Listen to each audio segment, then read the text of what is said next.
한 상태입니다. 그래서 제가 이걸 조금만 설명을 드릴게요. 이 성경에서는요, 결혼에 대해서 이거는 이렇다 딱 그 혼인의 성립에 대해서 이건 이렇다 이렇게 딱 꼬집어서 정확히 이야기하고 있지는 않아요. 근데 이제 성경을 읽어보면 우리가 정황상 어떻게 혼인이 성립되는지는 충분히 알 수가 있습니다. 근데 이것은요, 일반 사회에서도 굉장히 사실은 비슷해요. 무슨 말이냐면, 일반적으로 결혼식을 하거나 혼인신고를 하면 둘이 부부가 됐다 이렇게 생각하고, 일반 사회에서도 이제 그런 식으로 인정을 합니다. 누군가 결혼식을 하거나 아니면은 혼인신고를 하면 부부라고 인정을 해요. 근데 결혼식도 안 하고 혼인신고도 안 하고 동거를 해도 부부라고 인정하는 경우도 있어요. 그걸 이제 사실혼 관계라고 그러죠. 일반에선 그러는데요. 성경을 보면 결혼, 그러니까 이 혼인의 성립을 제가 봤을 때는 세 가지로 이야기를 하고 있는 것 같아요. 제가 지금 이야기하는 건요, 교리적으로 100% 이런 것이다, 이런 얘기는 아닙니다. 나는 좀 아닌 것 같다, 이런 분은요, 동의하지 않으셔도 돼요. 이거는 뭐, 이걸 받아들여야 구원받고 이런 문제가 아닙니다. 제가 쭉 한번 생각을 해보니까 그런 것 같다는 거예요. 첫 번째는요, 의사가 있어야 됩니다. 내가 이 사람과 부부로 그 관계를 맺겠다, 부부가 되겠다. 이런 혼인의 의사가 있으면 성경에서도 혼인이 성립되는 것으로 봅니다. 근데 이건 일반 사회에서도 그래요. 혼인의 의사가 있잖아요. 혼인이 성립된 것으로 봅니다. 근데 법적 신고를 안 하면 그냥 사실혼 관계가 되고, 신고를 하면 이제 법으로도 보호를 받는 거죠. 근데 이게요, 그 성경의 어떤 시스템과 굉장히 부합해요. 무슨 말이냐면요, 우리가 구원받으려면 어떻게 해야 되죠? 예수님을 믿는 내가 의사가 있으면 되죠. 의사가라는 건 뜻이라는 거예요. 내가 예수님을 믿겠다. 난 예수님을 믿어. 그러면 구원받는 겁니다. 내가 하나님 앞에서 죄인한 걸 인정하고 예수님께서 십자가 위에서 내 죄값을 다 치러주셨다. 이렇게 믿는 게 예수님을 믿는 거예요. 예수님을 구원자로 받아들이는 거고. 예수님을 내가 믿겠다는 의사, 뜻을 가지고 있으면 구원받는 거죠. 근데 이거는요, 아무도 몰라요. 그렇죠? 나와 예수님만 알죠. 나와 예수님이 합의 본 거잖아요. 이 혼인의 의사표시도 마찬가지예요. 둘이 우리는 부부가 되겠다 하면 성경적으로 봤을 때 부부가 된 겁니다. 자, 왜 이렇게 말씀을 드리냐면요, 이걸 정확히 가르쳐 주는 사람이 없었어요. 이쪽, 저도 킹제임스 성경 진영에 30년 가까이 있었지만, 보통 어떻게 얘기하냐면요, 다 그렇다는 건 아니에요.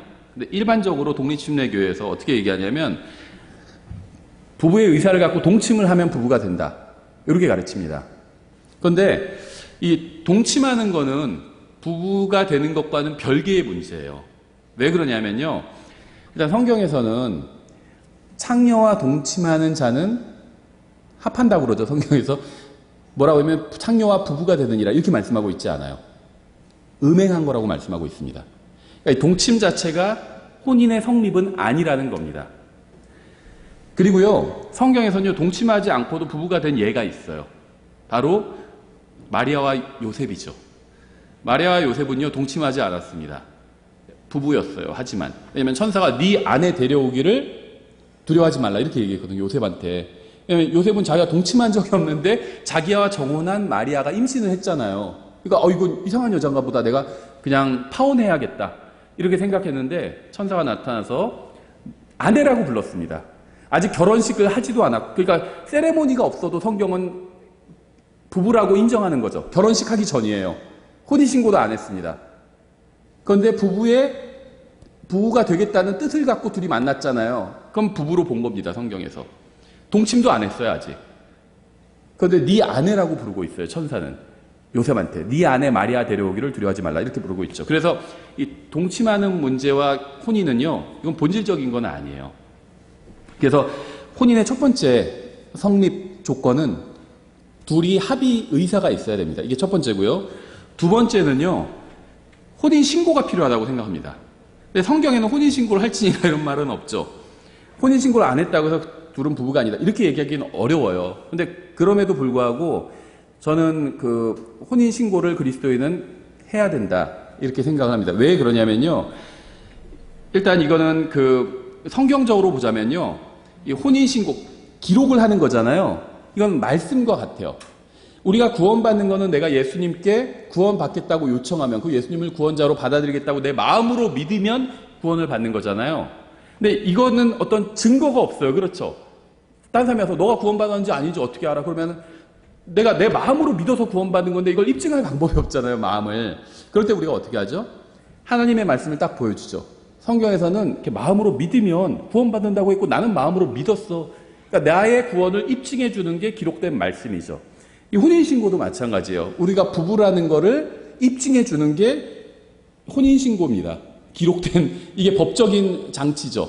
그래서 이 혼인신고를 하면요, 법적 보호를 받을 수가 있어요. 그리고 저는 이게 그리스도인의 간증에도 도움이 된다고 생각합니다. 성경적으로 보면 부부의 의사를 갖고, 우리가 부부가 되겠다 의사를 갖고 둘이 만나면 혼인이 된 거라고 말씀을 드렸죠. 근데 이거는요, 의사 표시만 하면 되다 보니까 서로 헤어지기도 쉬워요. 근데 성경은요, 하나님께서 이혼하는 건 하나님의 뜻이 아닙니다. 그런데 혼인신고를 안 하면 이혼하기가 너무 쉬워요. 그렇죠. 그래서 이 법적으로 부부관계를 보호해 줄 수 있는 게 바로 이 혼인신고예요. 그래서 이게 성경에 혼인신고를 해라 이런 말이 있지는 않지만 이걸 혼인신고를 하면요, 법적으로도 보호를 받고 내가 쉽게 이혼하는 것, 죄를 짓는 것으로부터도 어느 정도 보호를 받을 수 있습니다. 혼인신고하면 이혼하기 쉽지가 않아요. 법적으로 얽혀있기 때문에 이제는. 그래서 이 혼인신고하는 것, 이건 마치 기록된 말씀에 우리의 구원의 근거를 두는 것처럼 이 기록된 문서에 우리 결혼의 근거를 두는 거죠. 굉장히 성경적인 겁니다. 세 번째가 결혼식이에요. 이 결혼식, 어떤 분들은 또 아예 결혼식은 본질적인 것이 아니다 이렇게 얘기하는 분들도 있어요. 성경의 결혼식이 어디냐? 아담과 이브가 언제 결혼식을 했냐? 모르죠. 했는지 안 했는지. 성경에 기록되지 않았죠. 뭐 짐승들이, 동물들이 하객으로 왔겠죠. 했으면. 근데 성경에 결혼식은 안 나오는데요. 어떤 분들은 이 세레모니가 중요하지 않다 이렇게 얘기하는 분들도 있는데 중요합니다. 왜냐하면은 우리 어린 양의 혼인식이 있잖아요. 어린 양의 혼인식은 언제 일어나죠? 우리가 들림받아 올라가면 공중에서 그리스도의 심판석이 있고, 그 다음에 어린 양의 혼인식이 있고, 지상으로 내려와서 천년왕국의 어린 양의 혼인잔치입니다. 어린 양의 혼인식과 혼인잔치는 다른 거예요. 우리가 결혼식 가면은 결혼식이 있죠. 신부 입장, 신라 입장하는 결혼식이 있죠. 그 다음에는 피로연이 있잖아요. 이 피로연이 혼인잔치. 이건 두 개는 별개예요. 그렇죠. 결혼식만 참여하는 사람 있고 어떤 사람은 아예 결혼식 보지도 않고 가서 먹고 그냥 돈 내고 먹고 가기만 하는 사람도 있더라고요. 별개입니다, 두 개가. 이 혼인식 필요해요. 왜냐하면 성경에도 있고요. 어린 양의 혼인식이 있죠. 우리가 거기에 참여하게 될 거고요. 그다음에 일반적인 혼인식은 어떤 역할을 하냐면요. 사람들에게 알리는 역할을 합니다. 우리 둘은 부부가 되었습니다. 그걸 알리는 역할을 해요. 예, 그래서 이것도 필요합니다. 마치 말씀을 선포하는 것과 같아요. 우리 둘이 부부입니다. 이렇게 선포를 하는 겁니다. 필요한 일이에요. 숨기면 안 됩니다. 부부라는 걸. 딱 보니까 옆에 예쁜 여자 있으니까 자기 결혼 반지 싹 빼고 그러면 안 돼요. 저 결혼 반지 그런 이유로 뺀 게 아니고요. 저는 팔아서 여행 갔습니다. 자매랑. 예. 그러니까 이 혼인식 자체 필요합니다. 사람들에게 알리는 역할이에요. 자기가 결혼했으면 결혼했던 걸 알려야 됩니다.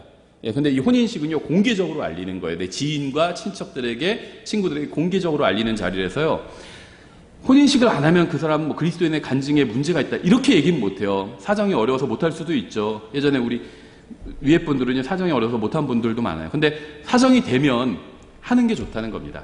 아주 간략하게 하면요, 돈 많이 안 들어요. 예, 그래서 이 혼인식 하는 게 좋죠. 예, 그래서 지금, 지금 이 경조 형제와 이면의 자매는요, 부부가 되겠다는 동의가 있었죠. 혼인신고도 했어요. 부부가 된 겁니다. 근데 이제 지금 절차만 남았어요. 결혼식만, 그쵸?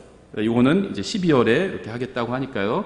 저희가 또 12월에 더 크게 이렇게 축하를 하도록 하겠습니다. 아마 지금 이 전염병 상황이 어떻게 될지는 모르지만요. 바라기는 또 많은 사람들 참여해서 이렇게 축하할 수 있었으면 좋겠네요. 예, 그래서 이렇게 간단하게 제가 혹시 잘 모르실까봐 이 성경에서 말하는 이 혼인의 성립에 대해서 간단하게 좀